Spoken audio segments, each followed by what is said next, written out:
Hey guys, welcome to our very first Pi Network weekly recap. Let's quickly go through the biggest updates from this week. So first up is the LetsExchange listing swap. Pi token is now available on LetsExchange. You can swap your other cryptocurrencies for Pi directly on the platform. It's another great option for getting your hands on Pi. Next is the Pi network is rolling out a new passkey authentication method.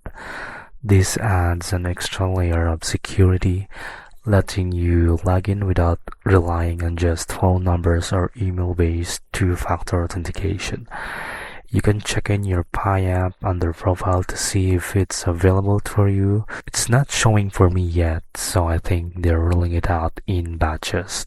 Another exciting news, OpenMind, a robotics company, just secured $20 million in funding, and Pi Network is listed as one of the sponsors.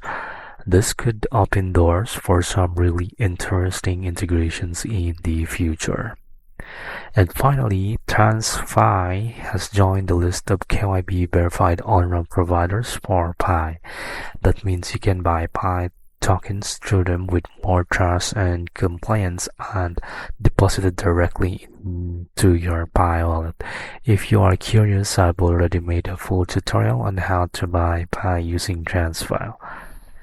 That's your Pi Network quickly recap. If you found this helpful, make sure to hit like, subscribe, and turn on the bell so you never miss the next update.